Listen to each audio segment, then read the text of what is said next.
Good morning and welcome back to the channel, episode 3, I think it is now.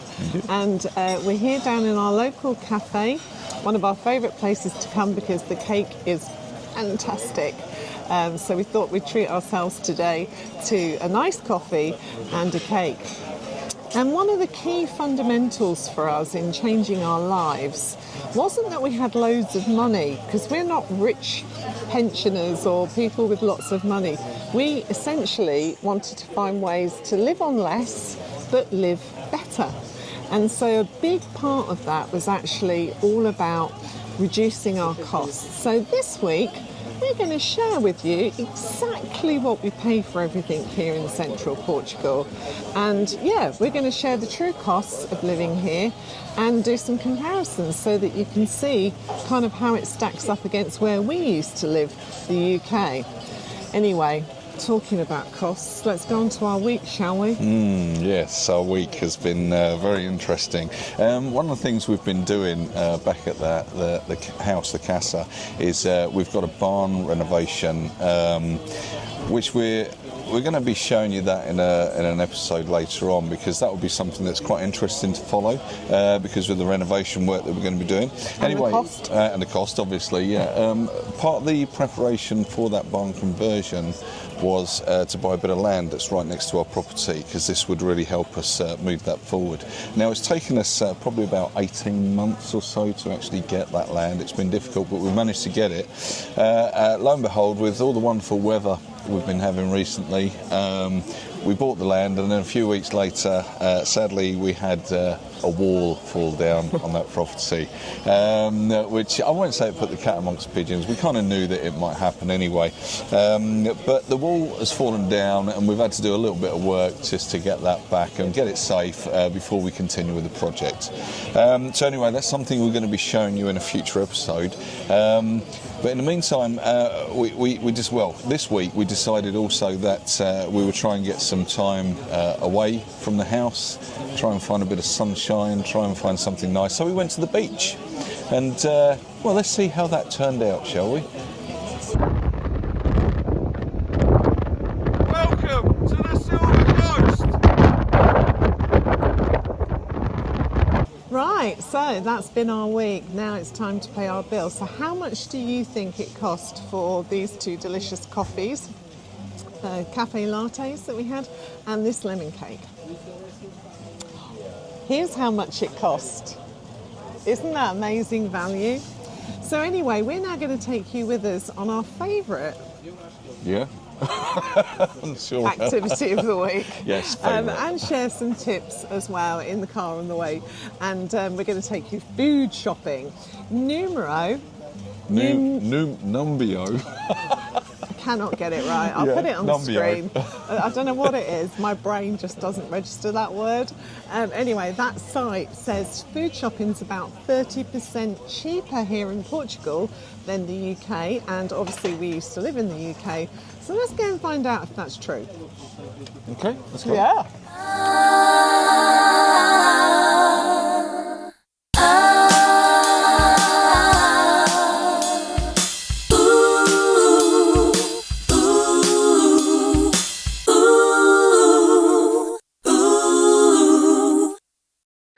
So we're at Lidl, and we're just going to show you a few prices just to give you an idea.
home now after shopping, and we're going to share all our other costs that we pay here in Central Portugal. But just a couple of caveats. So we are in Central Portugal. Now, to be honest, most of the things are actually the same, the cost, like the electric. If you're using the main suppliers, it will be the same unit cost across the country. If you're using big supermarket chains, they'll be the same across the country pretty much. But there may be the odd thing that in the Algarve, for example, might be more expensive, or in Lisbon. But our costs will certainly be indicative of kind of normal, although we're probably in the area where the costs are the lowest overall. So that's the caveat. We've left housing costs out because these vary so much, whether you're renting, whether you own, where you live. It would be impossible for us to try and draw comparables. So we've left housing out of it. You could add those costs on to get a really good idea of how much.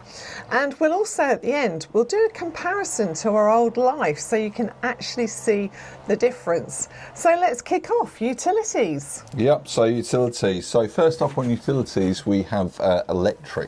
Okay, now we average about 120 euros a month, and it's important to understand that the average there, because we have a pool, which obviously has a pump running on that. So during the summer months, we might be using more electric because of that, and then during the winter months, it might be a lot more because of lighting, etc. But it averages out at 120 euros a month.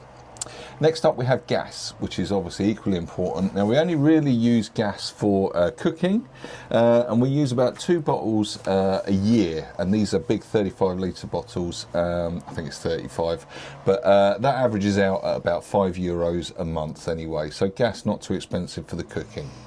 Then we have water. Obviously an essential utility. It goes up in the summer. We do a lot of watering in the garden, etc. And so obviously our usage goes up, but that averages out at 35 euros a month. Then we have wood, and what's interesting about wood is, especially in rural Portugal, the only way a lot of people can get some heating into their homes is through either wood burners or fires, etc. So we do have a back boiler here, and so we do use a lot of wood during the winter because it controls our central heating system, and that averages out about 25 euros a month over the course of a year. Although we only use it about 2 months. Yeah, but we use it. I say we use it every day for 2 months, but and then other times just the odd one. Yeah. Now our last one on utilities is our mobile phone bill. Now this actually comes in at 100 euros a month. Now that might seem like a lot. We do have Portuguese numbers, they are on pay as you go, but we do maintain our old UK numbers, which is why it's so high. And the reason we maintain that is we get all our roaming built into the package. So that's 100 euros between us, so that's 2 contracts, well 4 actually. So actually it's quite reasonable considering how much data we get without having to worry about anything. Okay, so on to food and transport. We spend about 500 euros a month on average on food, and we probably actually, the great thing about Portugal is we eat a lot less processed food. In the UK, it's Friday, can't be bothered to cook, we're working, we go to Tesco's, pick up a ready meal. Don't miss it. Maybe do that Saturday as well. So we do miss it. We do miss it. We do miss it a little. But, it's a good thing because actually here we're encouraged to not eat processed food. So that's got to be good, right? So that's 500, and a bottle of wine would be anywhere, as you saw in the video, in the supermarket between 2 and 6 euros on average for a bottle of wine. So really big savings there. Fuel, 250 a month we spend, which you might think is quite high, but we do actually do a lot of travelling. We live rurally, so we have to get in the car to go anywhere. So that's pretty reasonable, really. Eating out, we spend on average 100 euros. But if we're eating locally, our meals could be anything from 20 euros with wine to, for really pushing the boat out, we might spend 30, 35. But of course, then there's been other times where we've gone to Porto and we've spent over 100 euros on a meal. So, we mix it up, but on average, that's what we spend on eating out. Tolls, we have to make an allowance for tolls here. It's about £10 a month for our Via Verde in both our vehicles, which basically puts all the tolls on automatic payment for you, and you get invoiced for that every month. So we do use tolls quite often if we're going places. Yep. And road tax and vehicle inspection, I think my road tax has just come out at €247 for the car for the year. And then you've got the annual MOT, if you like, or vehicle inspection. So that comes to £28 a month. Now, just a quick thing on vehicles. If you're thinking of moving to Portugal and you're not in a country where it's not very feasible, do think about bringing your car with you, because the cost of second-hand vehicles here Very high. are crazy high. Yep. I'm sure you've read this and heard this. Believe it, it's true. So it really is worth you thinking about bringing your vehicle, or being prepared that the cost is going to be significantly higher, although everyone justifies that by saying vehicles last longer here because the weather's nice. Yeah, there are cars going around that are older than us too as well. So Yeah. Well, they're still going, so it must be something in it. Yeah. So that's food and transport. yeah. So leading on from that, we have house and maintenance costs. So I'm going to go through these. They're not actually that interesting. Buildings and content insurance, obviously something we all need, but we pay a total of €41 a month combined for those two things, which is quite reasonable. The next thing, we have internet. Now, despite the fact that we live in rural Portugal, we've got amazingly fast fibre internet here in the middle of the hills and mountains. This costs us €50 a month. That does give us a telephone line and our TV package as well. But importantly, that fibre internet gives us 500 megabits per second, which is pretty seamless. I can't think of any occasion. We've never had that in the UK. No, we've never had that speed, but we also never, because it's fibre, it's a lot more stable. We've never had an issue with it, so it's absolutely fantastic. Very good. If you can get it, grab it. We do use the services of a gardener. I say gardener stroke handyman. We have a local guy who comes and maintains the borders of our property, etc. And he does a great job there, and that brings us in at about €75 a month, which is quite an extravagance, but worth it. We have the pool, we mentioned that earlier, and we have some maintenance associated with that, which is keeping the water correct, etc., all the bits and bobs that go with that. €65 a month for all the maintenance, and they come every couple of weeks for that during the season. And the last thing is the IMI tax, which is a local council tax, if you like. So we pay this to the Câmara Municipal, and that comes in at €10 a month, which is surprisingly low compared to what we used to pay. Yeah, I mean, just very quickly, we used to pay over £200 on council tax a month, just to give you a comparable. Sorry, I'm smiling because Gary just pulled the most ridiculous face in between. It won't be on video. In between these takes. Definitely not. So, other costs that we have, bank charges. Yeah, they charge bloody bank charges here. Wasn't happy about that when I came, but it is a fact of life, and we get an English-speaking bank advisor. Yeah. I don't know really what that does, but anyway. So that's €15 a month. Dogs, about €100 a month for their vaccinations, food, bits and bobs. I mean, that can vary because, you never know when one of them's going to do something, which can happen quite regularly. I mean, like eat something they shouldn't. Yeah. So, but about 100. Pet insurance, we only have pet insurance for one dog because the other one was too old, bless him, to have pet insurance. That's €12. Healthcare, we only pay €15 a month. Now, that's probably going to be interesting to see your thoughts, but everyone's going to go, wow, that's really low. We just use ACP insurance, and that is just to you've still got to pay to go and see a private doctor, but they organise for you to go and see one, and you get a much reduced cost. So we've just had that as a backup in case we need any urgent care or any care that we can't get locally. But we are used to using the NHS in the UK. So we're quite happy to use the NHS in Portugal equivalent because so far we've found it really good. And Gary's under cancer care, as you probably know, and I think he's going to get some exceptional care. So we're not really that bothered about having a full private service.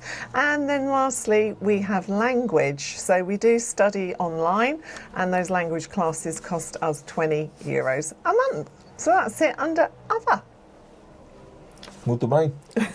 Well done. Okay, so that brings us, we're going to summarise now with the total costs. Okay, so this is our total cost per month. So, summary, utilities, €285. Home maintenance, €241. Food and transport, €888, and we've got €162 going into what we call other. So what's the Warmby family fortune total? Well, the total, drum roll. So we have a grand total per month of €1,576. Okay, let's just put that into your language. So for UK, that is £1,321 approximately, and for the US that is $1,642. So let's do a quick comparison to our old life. So as Gary said, in UK money, our costs currently are $1,321 a month. I think that's what you said. Yep, and our old costs for exactly the same items in the UK would have been £1,842 a month. So just doing quick calculations, just over 500 different a month just on those costs. Now, let's now add the cost of our old mortgage in the UK, which was a whopping £2,200 a month. And that gives us a total of 1,321 UK pounds in Portugal versus £4,042 in our old life in the UK. I think that says a lot. So, let's just give you some other costs now, because I know that some of you will say, oh, what about this and what about that? I haven't put fun into our costs there, and I haven't put sort of things like haircuts. So let's just give you a quick overview. Well, it's just because we don't have any fun. Well, I don't have any haircuts. We have lots of fun, but we have a fun budget. I do need a haircut. But yeah, Gary doesn't like the barbers, but that's another thing here. So hairdresser, for my hair, cut and colour, would cost me about €65 for a full head of colour, ladies, and we all know how expensive that is. And for the same cut and colour, and the same quality of cut and colour, that would have been about £160 in the UK. So that is a huge saving. Crazy. Barber, when Gary will actually get himself to the barber, which he does need to do, because look at the state of his barnet, that would be €12. Yeah, about that. Yeah. Gel pedicure. So if I have my pedicure done with gel nails, that's €19. Yoga class, €6. We went to Porto recently, and we did a lot of fine dining. It was our little annual treat. And just to give you an example, if we go to Porto, we stay in a hotel, that's €100 for a really nice hotel. And we went and had a fantastic fine dining, in fact, two fine dining experiences. That cost us €116 with wine. And we didn't hold back, we had 3 courses. So just to sort of give you an idea, really not expensive. Prescriptions, Gary has his cancer drugs. I have my keep me sane hormone drugs, HRT. That costs us about $22 a month at the moment. Now that is fully private. We don't get any subsidy for those. So that's so reasonable. And that cost will probably come down because we're now in the health system. Yep. I had 2 fillings done last year. Gary's really cheap on the dentist. He doesn't go to the dentist either, so that's good. That cost me... Still got my teeth just about, yeah. Just about. That cost me $145 for 2 fillings. God knows how much that would have cost in the UK. And a dental clean cost me €45 compared to, I think it was like £79 in the UK. So they're just a quick one on other costs that you might ask. Good stuff. So that sort of wraps it up. That's our costs. And I think the key takeaway from that is that by moving here, we have lowered our expenditure, which takes a lot of pressure off us, and we can obviously enjoy the nicer things in life. Live less, but live more. What? Live less. Yeah. Live on less, but live more. Yes, something like Shelley said then, definitely. So it's great to be able to do that. And that's really, as we're getting older, that's really what we'd like to do. We don't want to be pinning ourselves down with large expenditure. What would be interesting, though, is what you guys think. Obviously, this is Portugal. What did you think the costs in Portugal would be like? Have you done any research? We'd love for you, if you've got any thoughts or you've had any thoughts on this, what you really thought it was going to be, please do leave us a comment. We will answer all those comments. We're very responsive. We'll answer all of them, but we're very keen to see what other people think of that as well. Was it more than you thought? Less than you thought? Yeah, That'd exactly. be interesting. It would be very interesting. We would also love for you guys to help us out at the channel here. We're really trying to get a little bit of a movement going for us here. We've got lots to talk about. We'd love for you to subscribe. We'd love for you to like the videos, and as I say, do leave comments as well, because all of that really, really helps us out. So we'd really appreciate you doing that. So thank you very much. Yeah, I think that probably about wraps it up for this week then, doesn't it? That's it. Yeah, So for now. thanks very much, and we'll see you next time. Take care.